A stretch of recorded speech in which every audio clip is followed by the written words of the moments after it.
Oui, alors c'est vrai que le lien aux habitants se déploie beaucoup à partir du réseau d'éducation populaire, dont font partie le mouvement des MJC, d'autres mouvements associatifs également, bien sûr les centres sociaux, je pense au Franca également. Enfin, Lyon est riche de son éducation populaire et de nombreuses propositions artistiques se font à partir de ce réseau d'éducation populaire, et notamment les pratiques amateurs. Ma collègue Julie Nublafort, qui, dans le cadre de la vie associative et de la jeunesse, a les MJC dans sa délégation, nous travaillons en lien très étroit. Je subventionne moi-même un certain nombre d'initiatives des MJC sur la culture.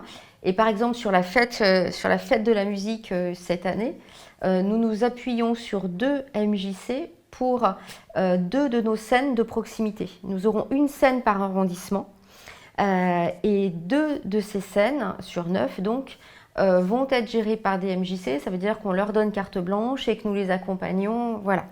Donc il y a un fort lien avec les MJC. C'est également le développement des pratiques amateurs en art visuel, et là nous développons nos pratiques amateurs avec l'École nationale des beaux-arts qui porte des ateliers de pratiques amateurs. Elles sont aujourd'hui à Perrache, demain elles seront sur le site des subsistances avec une plus forte communication et des ateliers tout à fait neufs et qui vont permettre cette pratique à la fois chez les enfants, les adolescents mais aussi les adultes, pratique amateur en art plastique. Et puis, je travaille également avec le conservatoire à rayonnement régional pour développer dans les écoles publiques de notre ville, des espaces pour les cours découvertes.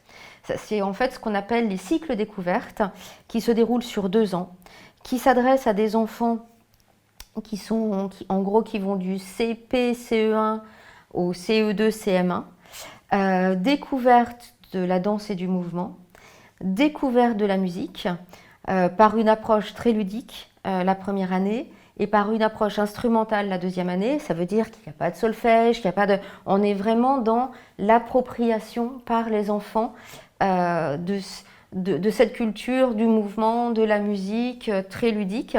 Et ce sont donc des cours qui durent 1 heure et qui sont en proximité dans les écoles.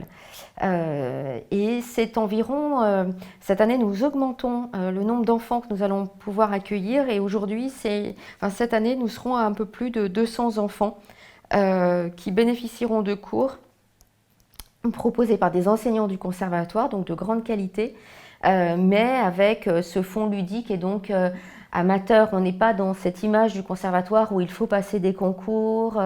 Voilà, là on est vraiment sur la transmission du plaisir de danser, du plaisir de jouer. Donc voilà, et puis j'oublie quelque chose d'important, c'est l'éducation artistique et culturelle à l'école et tout au long de la vie. Donc nous développons aussi une politique d'EAC, d'éducation artistique et culturelle, dans les écoles de la ville de Lyon, autour de 3 axes: la lecture, la musique et l'image, éducation à l'image, donc soit la photographie, soit le cinéma, avec le déploiement d'intervenants dans les écoles et avec cette idée de construire un parcours pour les enfants. C'est-à-dire que moi, mon objectif, c'est qu'en 2025, parce qu'il faut le bâtir et on est dans ce temps de construction, chaque enfant scolarisé dans une école publique à Lyon bénéficiera de parcours d'éducation artistique durant le temps scolaire et durant le temps périscolaire, et ce, quelle que soit son école, quel que soit son quartier, quel que soit son capital familial, culturel, social. Je veux ramener de l'égalité dans nos écoles via l'éducation artistique et culturelle.